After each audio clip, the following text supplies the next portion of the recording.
Hello, all of the students. Here is Vikram Kharade, and I welcome all of you to my YouTube channel, Kharade's English Academy.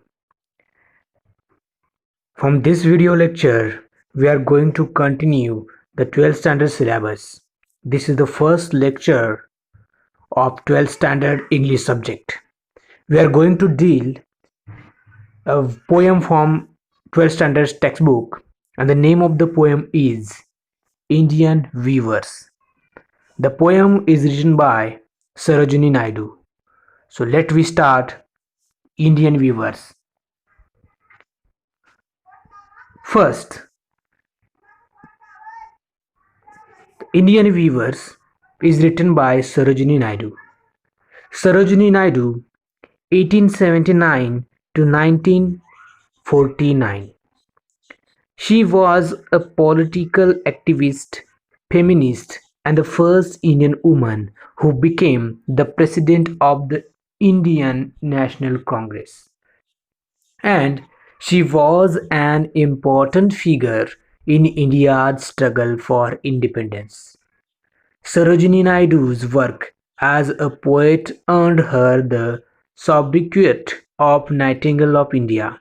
So, the most important thing I just want to discuss with you that Sarojini Naidu is known as Nightingale of India. And later, she became the governor of the United Provinces in 1947, becoming the first woman to hold the office of the governor in independent India. So this is the brief information about the Sarojini Naidu, and just I want to clear that Sarojini Naidu was the most famous poetess, and she has written many poems, and the Indian Weavers is the most famous poem of her.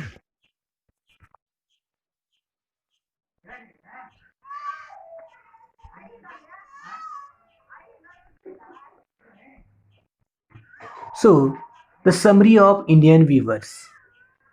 Indian Weavers is a short poem where the poet talks about three types of garment and the weavers weave at three particular times of a day. सगळ्यात महत्त्वाची गोष्ट विद्यार्थी मित्रांनो, Indian viewers म्हणजे काय, जे कपडे शिवतात ना, त्यांना वीवर्स म्हटलेलं आहे. शिवणकाम करणारे त्यांना वीवर्स म्हटलेलं आहे. म्हणजे भारतीय वीवर्स जे आहेत ते काय करतात बघा, ह्या पोएम मधून काय सांगितलेलं आहे, talks about three types of garment. Garment म्हणजे कपडे. तीन प्रकारचे कपडे ते शिवत आहेत, तीन प्रकारचे कापड किंवा कपडे ते शिवत आहेत. आणि weavers weave at the three particular times of day. म्हणजे हे तीन प्रकारचे जे कपडे आहेत ते दिवसातील तीन जे पर्टिक्युलर टाइम्स आहेत, म्हणजे मॉर्निंग आहे, त्यानंतर डे आहे आणि त्यानंतर नाईट आहे. सो ह्या प्रकारच्या तीन टाईममध्ये ते तीन कपडे ते विणकाम त्यांचं सुरू आहे, शिवणकाम सुरू आहे. सो विवर विणणे किंवा शिवणे असा त्याचा अर्थ होतोय. Each stanza of the poem represents the three important events of the human life. आणि सगळ्यात इम्पॉर्टंट तीन garments, three times of a day, आणि हे सगळं तीन तीन जे आहे ते three important events of human life represent करत आहे. म्हणजेच काय, पहिला जो गारमेंट आहे किंवा पहिली जी वेळ आहे ती ह्युमन लाईफचा बर्थ किंवा चाइल्डहूड रिप्रेझेंट करते. त्यानंतर यंग किंवा अडल्टहूड तिथं रिप्रेझेंट करत आहे. आणि त्यानंतर डेथ, ओल्ड झाल्यानंतर डेथ. अशा ह्युमन लाईफच्या तीन इम्पॉर्टंट इव्हेंट्स आहेत. आपल्याला पण माहिती आहे की ह्युमन लाईफमध्ये तीन इम्पॉर्टंट पिरियड्स आहेत, तीन इम्पॉर्टंट इव्हेंट्स आहेत. ते म्हणजे बर्थ, त्यानंतर अडल्टहूड आणि त्यानंतर डेथ. सो बर्थ डेथ तर आहेच, आणि मधला यंग जो पिरियड आहे तो पिरियड, म्हणजे तीन पिरियड ह्या पोएममध्ये डिस्कस केलेले आहेत. तीन स्टॅन्झा, तीन पिरियड्स, तीन particular times of a day and three types of garment. खूप जबरदस्त पोएम मांडलेली आहे सरोजिनी नायडू यांनी. So birth, childhood, अडल्टहूड and the death, old. The colors mentioned in the stanzas are very significant as they indicate the moods related to the events. आणि जे colours use केलेत, म्हणजे बघा तीन कलर आहेत, तीन कपडे आहेत आणि तीन वेगवेगळ्या वेळ आहेत, आणि त्यातून रिप्रेझेंट केलेलं आहे की माणसाचं जीवन जे आहे, माणसाचं जे जीवन आहे ते तीन ह्याच्यामध्ये रिप्रेझेंट करत आहे. सो कलर पण यूज केले आहेत. सुरू करतोय आपण आजची poem. Let we start.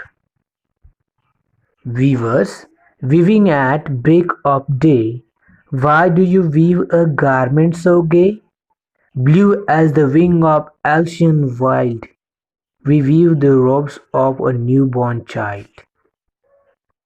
Weavers, weaving at fall of night, why do you weave a garment so bright? Like the plumes of the peacock, purple and green, we weave the marriage veils of the queen.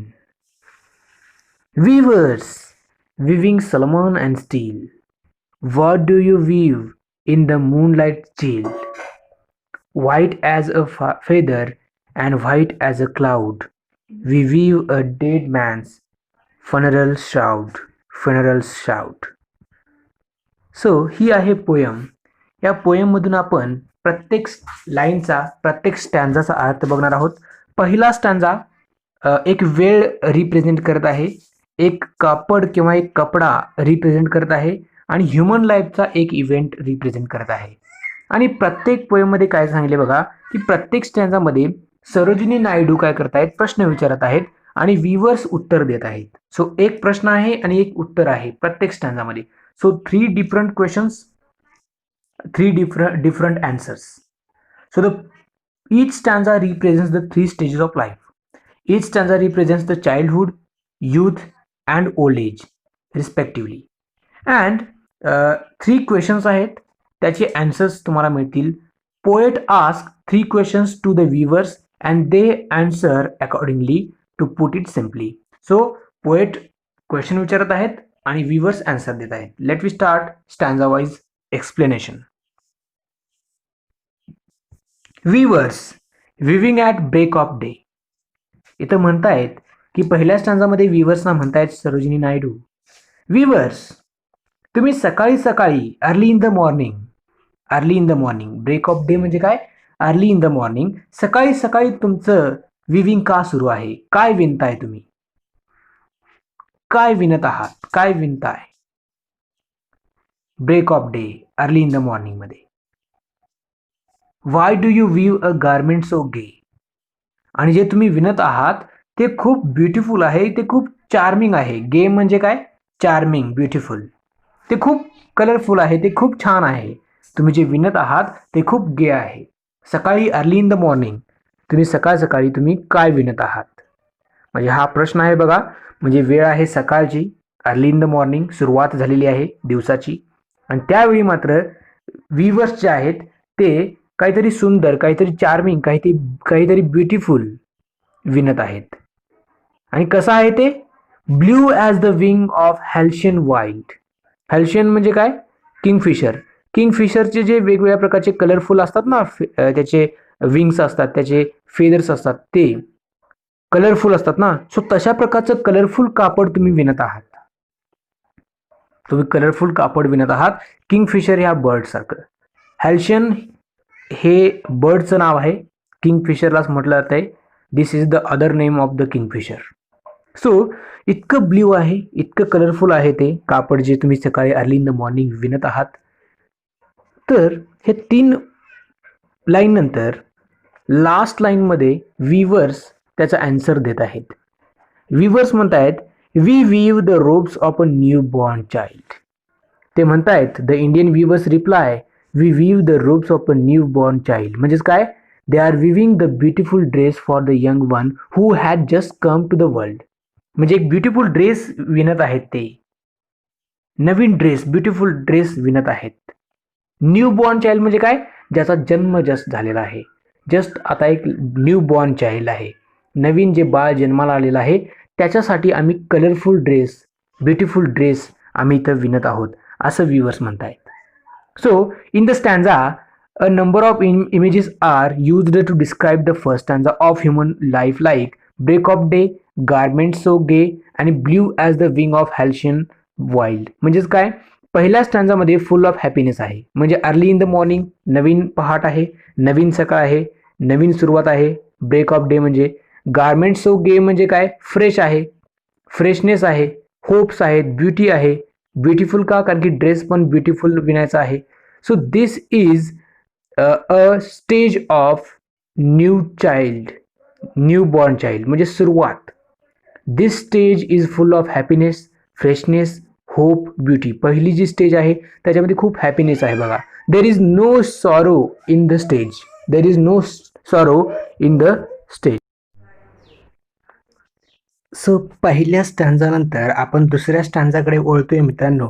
आणि दुसऱ्या स्टँजामध्ये सरोजिनी नायडू म्हणतायत, weavers weaving at fall of night, why do you weave a garment so bright, like the plumes of a peacock, purple and green, we weave the marriage veils of a queen. So second स्टँझामध्ये adulthood सांगितलेलं आहे. जसं first स्टँझामध्ये childhood सांगितलं, second स्टँझामध्ये adulthood सांगितलेलं आहे. आपण लाईन बाय लाईन एक्सप्लेनेशन बघणार आहोत याच्यामध्ये. बघा, weavers weaving at fall of night. Fall of night म्हणजे प्रोबॅबली इव्हिनिंगचा वेळ, जिथं सनसेट होतोय, डार्कनेस येतोय, अशा प्रकारचा इव्हिनिंगचा वेळ, त्याला फॉल ऑफ नाईट म्हटलंय. In the second stanza the poet again meets the Indian viewers, म्हणजे परत इंडियन व्ह्युअर्सना म्हटलेलं आहे, वेळ आहे संध्याकाळची, इव्हिनिंगची. This time during the fall of night. Fall of night म्हणजे काय, ॲट द इव्हिनिंग टाइम, जेव्हा सन सेट्स होतोय त्यावेळेचा हा काळ आहे. So weavers weaving at fall of night म्हणजे इव्हिनिंगच्या वेळी ते विविंग करत आहेत, त्यांचं विणकाम सुरू आहे. आणि सरोजिनी नायडू त्यांना प्रश्न विचारतात, why do you weave a garment so bright. म्हणजे विचारलेला आहे प्रश्न काय बघा, the poet questions the weavers why they weave a garment so bright. So bright म्हणजे खूप सुंदर असा कपडा तुम्ही कोणासाठी विवत आहात, किंवा विणकाम तुमचं सुरू आहे, सो ब्राईट आहे. अडल्टहूडचा किंवा इव्हिनिंगचा जो कापड विणण्याचं काम सुरू आहे किंवा विणकाम जे सुरू आहे ते सो ब्राईट आहे. आणि ते कसं आहे बघा, like the plums of a peacock, purple and green. म्हणजे ते कसं आहे, जे पीकॉक आहे म्हणजे मोर आहे, त्या मोराचे जी पंख असतात, मोराचा जो पंख असतात पर्पल आणि ग्रीन कलरचे, मोर पीस म्हणतो आपण त्यांना, त्या त्या इतकं सुंदर असतं. तुम्ही बघितलं असाल मोराचं जे पंख असतात, किंवा मोर जो आपला पिसारा फुलवून नाचतो, तो सगळे पंख त्याचे इतके पंख सुरेख असतात, इतके ब्युटिफुल असतात, पर्पल असतात, ग्रीन असतात. तशा प्रकारचं सुंदर कापड तुम्ही विणण्याचं काम करत आहात. तर ते तुम्ही का इतकं सुंदर कापड विणत आहात असा प्रश्न विचारलेला आहे. तर इथं म्हणतायत, त्याचं उत्तर व्ह्युअर्स देत आहेत, we weave the marriage veils of a queen. आणि इथं the weavers reply that they weave the marriage veils of a queen. म्हणजे हा रेफर करतय दुसरी स्टेज. पहिली स्टेज आहे आपला जन्म म्हणजे चाइल्डहूड. इथं सेकंड स्टँझामध्ये रेफर केलेला आहे, referring to the second or in other words adult stage. So दुसरी महत्वाची स्टेज लाईफची आहे, जीवनाची आहे अडल्टहूड, जिथं आपलं लग्न होतंय, जिथं मॅरेज केली जातं. So marriage veils. During this stage the humans are quite active, they love each other, get married and they get married. It is a prosperous life, it's a prosperous period of the human being. So हा जो period आहे तो अडल्टहूडचा आहे. इथं second stage आहे, तर ती second stage इथं डिस्क्राईब केलेली आहे. आणि ते जे कापड विणण्याचं काम आहे, कापड पण खूप आहे बघा. हे गारमेंट सो ब्राईट आहे, जसं कलरफुल आहे, ब्युटिफुल आहे, जसं पर्पल आणि ग्रीन कलर जसे आहेत, जसं पीकॉकचं जे कलर असतात पिसाचे, feathers of peacock. Okay, the colours like feathers of peacock, feathers of peacock, अशा प्रकारचं कापड विणण्याचं काम सुरू आहे. आणि वीवर्स म्हणतात की we weave the marriage veils of a queen.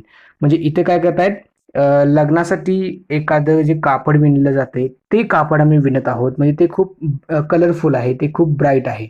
आणि इथं सिम्बॉल्स कोणते वापरलेत बघा, पर्पल आणि ग्रीन हे सिम्बॉल आहेत सॉरो आणि happiness or struggle and age in one's adult stage.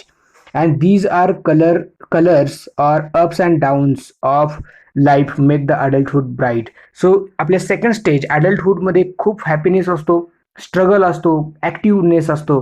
So active आपण असतो त्या स्टेजमध्ये. आणि ह्या अप अँड डाऊन्स इथं डिस्क्राईब केलेले आहेत लाईफमधले, अडल्टहूडमधले. म्हणजे मॅरेज हा एक अडल्टहूडमधला किंवा जीवनातला सेकंड स्टेजमधला खूप महत्त्वाचा प्रकार आहे.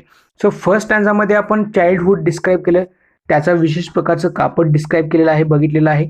सेकंड स्टँजामध्ये आपण ॲडल्टहूड इथं डिस्क्राईब केलेलं आहे आणि विवर्स काय करतायत, एक ब्राईट कापड विणकाम करत आहेत, ते विणण्याचं काम करतायत आणि ते कसं आहे पीकॉकच्या फेदरसारखं आहे, पर्पल अँड ग्रीन. आणि ते कोणासाठी आहे, we weave the marriage veils of a queen. So क्वीनसाठी आम्ही हे मॅरेज वेल्स आम्ही विणत आहोत असं म्हटलेलं आहे. तर सेकंड स्टँजा आपण ॲडल्टहूड बद्दल बोलतोय आणि आता आपण थर्ड स्टँजाकडे वळणार आहोत. थर्ड स्टँजा हा लास्ट स्टँजा आहे. Weavers weaving Solomon and steel. What do you weave in the moonlight chill? White as a feather and white as a cloud. White as a cloud. We weave a dead man's funeral shroud. शेवटच्या स्टँजामध्ये सांगितलेलं आहे बघा. Weavers weaving Solomon and steel. In the final stanza, the poet finds the weavers Solomon and steel. For example, they are quite sorrowful, silent. आता weavers काय आहेत, silent आहेत.